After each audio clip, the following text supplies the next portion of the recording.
Welcome to Finance in the Clouds. Modern finance is broken, forcing finance and accounting teams to work like it's 1985, the year Excel was invented. Here we talk about the struggles finance teams face in fast-growing companies and discuss how they can spend less time surviving and more time in the clouds. I'm your host, Jake Jones, multimedia producer and brand influencer at Zone & Co., and I'm joined this week by Janna Hermon, Director of Product at Zone & Co., and Sam Burkmon, Head of Brand and Marketing at Zone & Co. Thank you both for joining me today. Yeah, thank you. Happy to be here. Same. Yeah, thanks for having us, Jake. Excited to talk.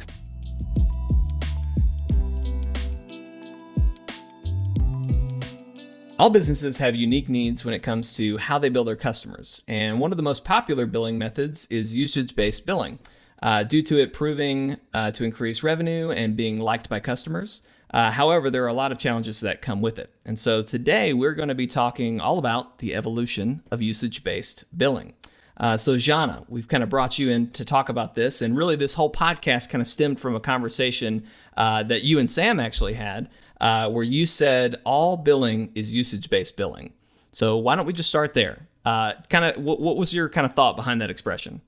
Lots of different thoughts, but essentially, in the types of products and services that we're seeing today, it's very infrequent that somebody has very complicated billing needs or very difficult to manage billing needs that are just one and done. Everything you buy, you're buying more than once, whether that's buying different things from the same company on a regular basis or buying the same thing with some slight variation at different points in time. And things that people don't traditionally see as usage-based billing really are variable, right? You're engaging with the same customer over and over, perhaps under the same contract, perhaps not. And that variance is what companies find difficult to manage. So when we look at billing scenarios in the eyes of zone billing, the usage model might make more sense for scenarios that are traditionally not seen as usage. Curious, like how you kind of reach that from a technical perspective, right? Because I think that's from some of our conversations before, what I've sort of understood of leading to that perspective is like, what is the best approach to solving the need? And then what we call that, right, maybe in the grander market, and term that as usage-based billing, right? There's so many different terminologies for all the methods or the models that we use to charge customers. And I think what's so fascinating is that when you kind of take that more from what seems like a first principles approach is where you kind of reach this conclusion of like, well, ultimately we're just dealing with different variables or a variation in billing, and it's how complex is that, which is then what does the solution look like? Is that kind of like an accurate reflection of how we get to that conclusion, which I think is different than like if you're saying it from a growth perspective. You know what I mean? Mm-hmm. And complexity isn't the only factor there, but exactly what you were saying is sort of what are the variables and how someone's engaging with customer over time. That's where we see people looking for help in terms of how do I manage my contract with this customer? How do I manage billing them the right amount all the time? And that just kind of overarching problem statement is where, from the technical side, we're approaching a solution by saying, well, even though this contract may look static, or the premise of, this agreement with the customer at the beginning might look static, we know it's going to change over time. So technically, we're going to treat everything like a variable, and that will help us be more agile. Right. So it's really about flexibility and being able to adjust for what your client might need in the future. Exactly. Awesome. I don't feel like, right, if I'm thinking about sort of trying to message this, if you will. Like, I don't feel like we could ever go out and say like everything is really usage-based billing, because I don't think, again, that's like, to your point, the vantage point is that the business is looking at it either from the point of initial relationship with the customer or even the stage that the business is at.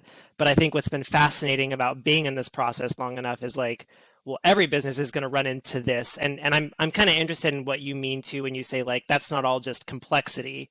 But what I do see is like this is something that when growth becomes the challenge, this is a place that you look for unlocking that growth. And having to navigate that is it's been fascinating to sort of like see how businesses do that, and then how we come to them and say like, well, here's how you can approach that in the way that you want, but maybe we look at it differently.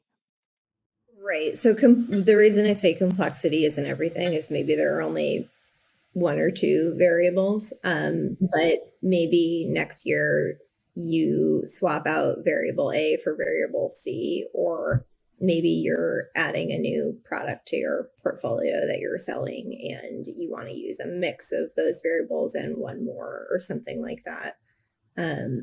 So while, individual engagements with individual customers could be pretty simple, the flexibility and potential for growth in one ERP system becomes a lot. The doors are open, right, if you set it up the right way in the first place, which is to be flexible. Right. Well, and it's interesting you bring that up because some of our conversations we've had on the podcast before just about growth and how to prepare yourself for that growth. Like you're saying, your solutions may be simple right now, but you don't know what the next year, the next 2 years, the next 3 years, into the future, how complex something's going to get. And obviously, as you're trying to grow and improve your business, you wanna set up for that 5 or 6 years down the line scenario, because that's going to be easier to transition into. So that's really fascinating that even just how you bill is such an important part of that. So that's really cool. Yeah, I kind of want to spend some time there, because I think that's one of the things too that we see a lot is like when and our business goes through this as a software business, right? Is that there's sort of a stage when unlocking or opening that next door of growth like comes with some of these requirements of moving to a new billing model that's maybe more advantageous for both the customer and the business, et cetera, right? Like I think that's why we've seen subscriptions and memberships, usage, et cetera, grow. We're finding more win situations, I feel like, in that financial model. But I also know, like, having been responsible for implementing some of that, it comes with a lot of challenges when you change something like pricing, like, and so many different levels of the business, and the technical complexity of that can often prevent moving forward with the solution. And so, like, one thing I'm curious from your vantage point, Janna, is, like, how do you see, businesses responding to like the immediate needs, right? However simple or complex they might be, versus really like thinking ahead and saying, what I'm trying to build isn't about today, it's really about tomorrow, because I have to assume I'm going to run into this issue versus, hope that I won't by preventing it in some way, shape, or form. Do you see more businesses, I guess a better way to ask is like, do you see more businesses prioritize the short term or the long term, and how they then solve it technically? I do think that most people, when they're looking for a technical solution, look for a technical solution to the problems they have today. Whereas, when they're choosing a platform to buy, they may be thinking about the next 3 to 5 years, maybe longer. But then the solutions within that platform that they choose are often, what do I need right now? I think zone billing is a very different product in that sense, where all of our implementations are essentially forward looking, and the product is designed in a way so that, if you're using one set of features right now, it doesn't preclude you from using another set of features tomorrow or a different module tomorrow. The product is set up in a way that allows you to make those business decisions without having the technical impediment. Yeah. Flexibility is so important to have, and that's an awesome feature that zone billing has and can offer its customers. So that's awesome that you bring that up, Janna. how do customers feel about usage-based billing? Is this something that customers it's pretty easy to use? Is it difficult? Is there a reason we maybe shy away from it or go towards it? What's kind of the status there? I mean, I think it's definitely popular in that if you sell anything where you can get additional revenue based on how much someone is using that thing, in any capacity, right? Whether that's user licenses of a software product or shipped products or anything where, there may be different events occurring over a certain period of time.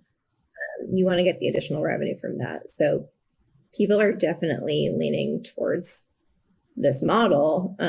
However, I would say there's probably some hesitation within operations in some of these companies because it is more difficult to manage if you don't have a proper technical solution. You need to, I've seen things such as emailing customers back and forth about how many transactions did you do this month? And that's not a situation that an operations or billing team wants to be in. I think that one of the things that I get interested in is like, how do they end up in that situation? Like what was the impetus or what forced them into that scenario? Was it demand for growth? Was it, a grab bag decision of let's try this or, and like, how do you get so far down the line before not recognizing like a solution is necessary? Funnily enough, I've personally experienced this, Okay. but yeah. So I think there are two reasons this occurs. One is, I think, a good reason, right? Which is we have a model that we don't know if we want to sustain, and we're going to try it out and do it manually and see if it works for us in terms of revenue. And if it does, then we want to automate that model and support it. And that's great. The other scenario I've seen is just a total disconnect within companies operationally where, there's PowerPoint to production in terms of here's how we're going to sell it. And nobody on the back end of the business is prepared to sell it that way and support that model and are often caught by surprise. So that is obviously the less desirable reason. But it definitely happens. Yeah, it's so important to have that communication. Do you think, Janna, that I know we kind of talked at the beginning of all billing is usage-based billing, and there's a lot of layers to that, but do you think usage-based billing is a model that most businesses should really look at and consider to use as their billing model? I don't know if it's quite right to say it's a one size fits all solution, but is it something that maybe could work in a lot more instances? I think from a technical standpoint, anything that is a variable in terms of what you are billing to your customers is something that can be managed really well with a usage-based billing model in zone billing. I think that, if you're a company that wants a steady revenue stream that doesn't really look towards growth and doesn't want to engage with customers in this way where it is variable, that might be, a little excessive. If you have a very static contract with your customer that never ever changes and, they're either your customer or they're not, then, you don't really need usage-based billing. But if you are trying to work the growth angle and trying to kind of manage this ever evolving relationship with the customer, then yeah, I definitely think usage-based billing in whatever shape that takes is, a good model to go towards. I like kind of giggle as you're talking, Jonna, because like, and I kind of saw you smile too, because like, I'm not sure that like one of those is really like one of them more seems like a stage where the other one seems like long-term reality. And maybe that's just my experience in business, but like that variation has always shown up for me in some stage of growth. You know what I mean? And I think it's really interesting is there sort of like a coming to terms of like that variability is going to happen. So it's like a question of how early do you plan for it versus how long can we withhold from variation? And part of this, I think, is really relevant with the pandemic. Growth is not the only impetus for having to change your pricing or billing, and honestly, therefore, your business model, right? Because it is the core of the transaction. So I witnessed lots of businesses being forced to do this. And I also wonder, is that how you kind of end up in this chaos because you couldn't anticipate that need and therefore have a solution to really like react to it effectively. And so you're kind of forced to do it manually.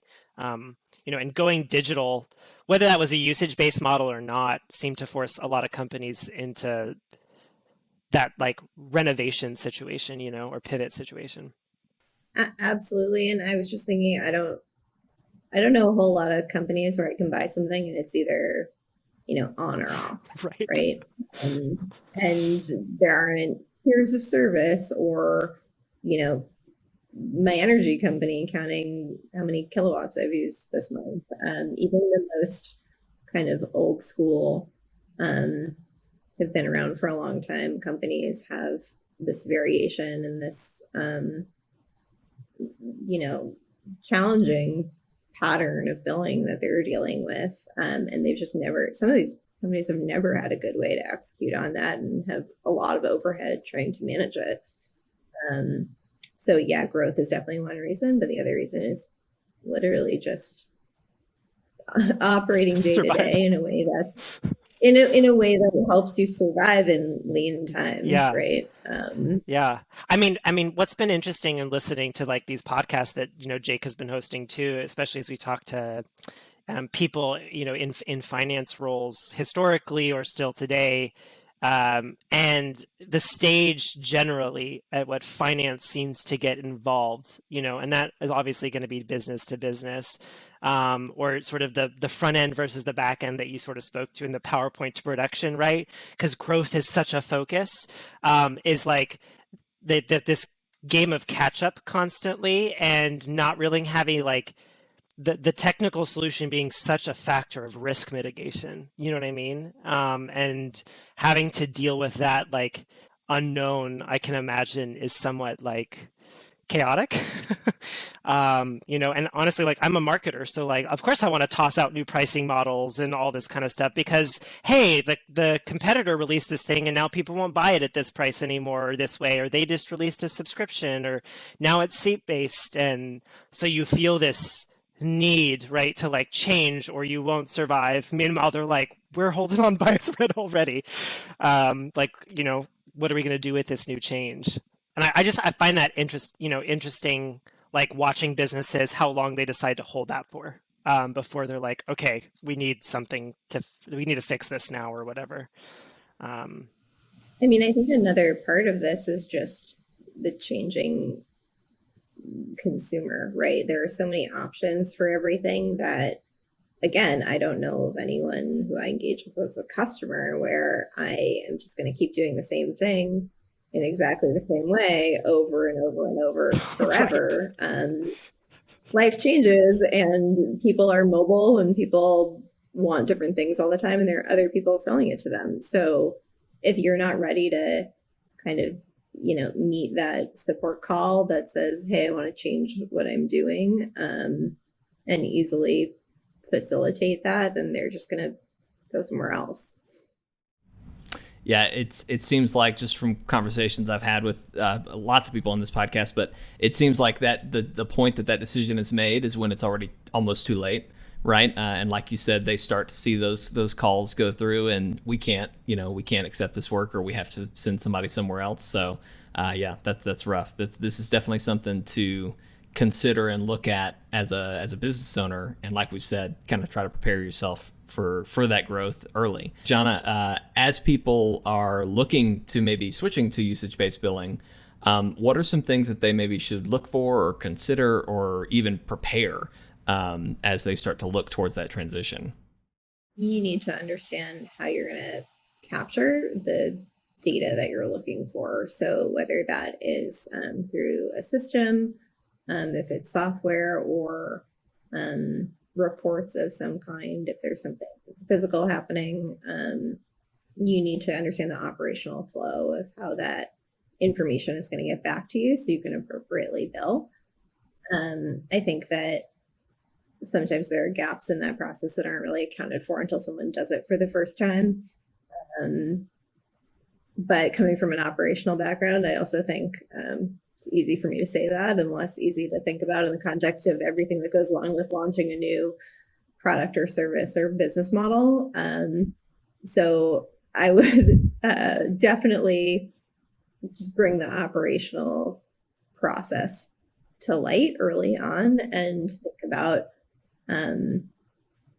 how that information is all going to get captured so we can make money from it. Yeah. Well, it sounds like, too, if it doesn't go quite as smooth as you wanted from the beginning, maybe stick with it and work out the kinks and then decide. So that's awesome.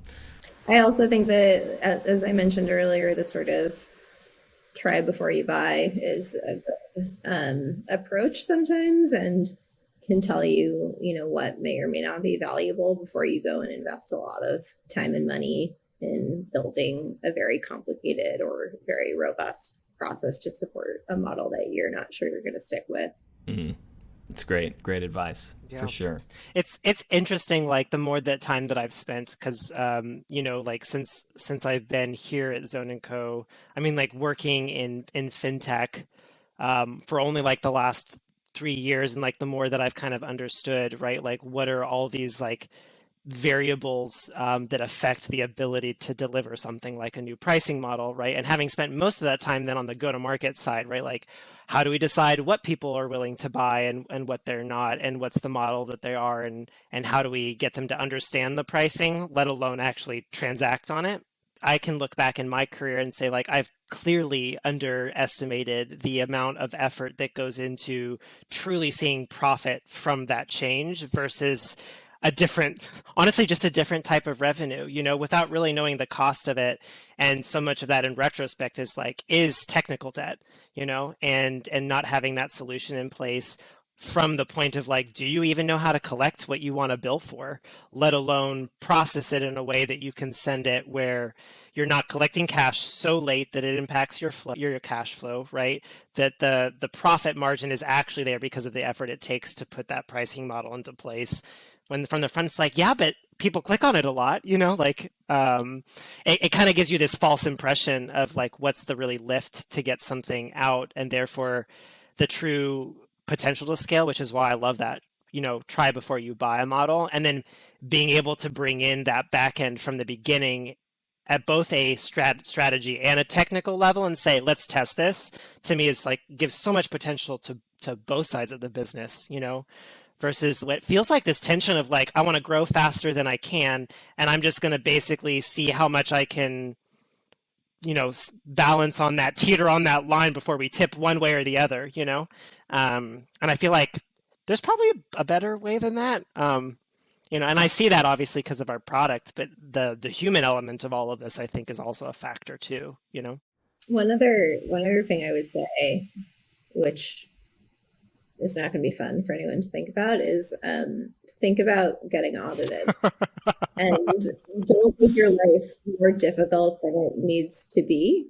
Keep it as simple as possible in a way that supports your goals and your needs, but try to think about what you would need to produce in the event that you have to back it all up manually. So I know. I'm serious. It's funny because it's serious, I feel like that could be a motivational poster or something, like, think about getting we need t-shirts. Yeah. So I think, yeah, t-shirts that say, just remember you could get audited or something like that. That's pretty funny. So sorry, Janna, I cut you off. The lesson, no, it's okay. I think the point I'm trying to make is good design is simple, and that applies to not only software implementation, but just general operational process, and try to pare it down upfront.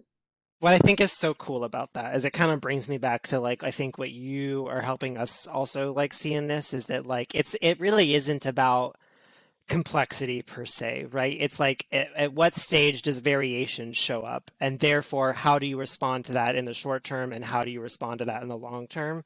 And what I hear you saying is like, if you can find a way to guarantee you can handle it in the long term and you can stay simple as possible along the path, you're probably going to run into least amount of issues. And in order to do that, there's a certain like mindset, I think, of forward thinkingness. And then there's also like a technical side to this, right? Like you have to have the ability to activate that mindset in order to like reach that goal and get down to something simple versus unnecessarily build something super complicated, in like the vein of growth.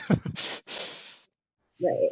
Make the impact of unforeseen changes as minimal as possible, right? You should be able to change one thing and pivot to a new model or something like that. So that is an approach that we hold in our minds when we implement zone billing. That scalability, that's not necessarily about volume, but is about flexible systems moving forward. So it almost sounds like try to keep your business model simple but scalable. And that's really kind of a good sum up there. Yeah. It's, I wonder if it's like that thing, sometimes when you are, I don't know, when I get personally afraid of something, like sometimes I'll either completely back away from it or like I'll over jump into it, like I'll overwhelm. Double down. Yeah, exactly. Like just go all the way down the rabbit hole. And I feel like that's what sometimes this feels like is, I'm either going to keep it so simple that all we have is a static contract and I'm too afraid to move off of that, whether that's the revenue recognition part or whatever that the fear is coming from, versus like, okay, now I'm just going to go on and create the most complex model that I possibly can because that feels like what I have to do to like extract the growth out. And I like that you're bringing in this, like, there's a really nice way to balance that tension in the business, keep the simplicity to protect yourself and at the same time allow for variation because it's going to show up, whether you want it to or not. And I think we all agree, like, the more proactive you can be in that, probably the better. Or I won't speak for you all. That's what I think. No, I completely agree about being proactive. And I think that that's where people maybe are falling a little flat today in terms of planning for the future, because not only might you want to change your billing model, but there might be new revenue accounting rules released, or there might be new stipulations about audit for your company. So the world is going to get complicated no matter what, and the more you can do to simplify upfront, the better you're going to be able to handle those incoming paintballs to dodge. What would you say to like encourage someone to take that step? Not a like Sam said, not a double down jump into more complication, but what would you say to encourage someone to take that step to kind of in that middle ground that we're talking about? What would kind of be your encouragement to take that step to be proactive and but not overdo it? Yeah. Yeah, I think that when there's a lot of strategic thought going into what platform to choose and what software you need to support your business, the same amount of thought should go into, what is my business goal next year and 3 years from now and 5 years from now.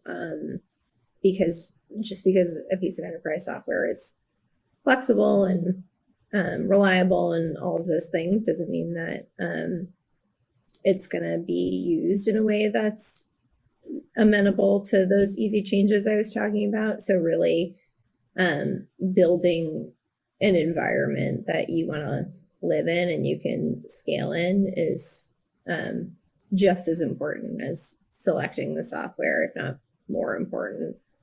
And I would encourage like the strategic thinkers driving the purchasing decisions to also apply the strategic thought to, what happens inside that platform that supports future growth.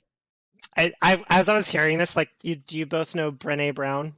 Yeah. Yeah, she's like, whenever she says like embrace the suck or whatever, I think is something that I don't know. I feel like I've seen a hashtag or something like that. I just feel like that's what's like, just embrace the variation, like embrace the shit's coming. I think that's a really great philosophy for not only software but life is you don't know what's going to come around the corner, and the only way you can prepare for it is to prepare to, pivot quickly.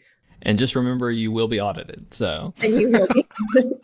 Oh, yeah. There's nothing better than trying to remember why you bought a helicopter 3 years ago or something. Like, it's just, is like trying to navigate. There's so much complexity in the way we talk about billing because of this same issue. And what I found so incredible about the software is how it's, because of, I think what I would call your first principles approach to it is like you have distilled it down to a series of consistent challenges that then you can build to solve any of whatever those needs are as they're defined. And I think what we're trying to find is a way to do that too, in terms of like how we talk about this, because like, and something that's popping up for me is like variable billing. Like it's getting so hard for someone to self-identify what is my business model, because there is so much variation in what is possible. Like it's like tax codes or RevRec regulates like, okay, there's this many things and you can interpret it in a bajillion different ways. And that's what this feels like too. And I'm really intrigued by the opportunity to be able to talk about it in a more universal way, because I feel like it would be helpful, because we're all dealing with the same stuff, whether you call it an insertion order or you call it an invoice or you call it a subscription, whatever it might be, or a contract. Like it's to your point. It's like, it's how do we engage with the person who wants stuff from us, and do it in a way that works for both of us. And to your point, that will change. I also think that like what we're trying to do is very, philosophical, in that you're trying to take a lot of different scenarios and complexity and anecdata, if you will, and turn it into broad statements about businesses and consumers and how they engage with each other. And we all know that nothing is one size fits all, but there are these themes, right, that keep coming up again and again and again. And variable billing or variable engagement with your customers, or unpredictable engagement with your customers, is definitely a major theme. Janna and Sam, we've had a great conversation today about usage billing. Really enjoyed listening to both of you talk and just learning about the evolution of usage-based billing and how, it can be a really great tool for a lot of businesses to, like we've talked about, engage with their customers and really interact with what their needs are. I'm excited to see how it will continue to evolve into the future. Cool. Thank you, Jake. Really nice speaking with both of you today as well. Same. Yeah, it was so great to see the both of you. Great conversation. Now, we want to hear from you listening at home. What are some of the biggest struggles around usage-based billing for you? Let us know by emailing hello@zoneandco.com. If you enjoyed today's conversation, be sure to subscribe to Finance in the Clouds wherever you get your podcasts, and we will see you next time. Bye.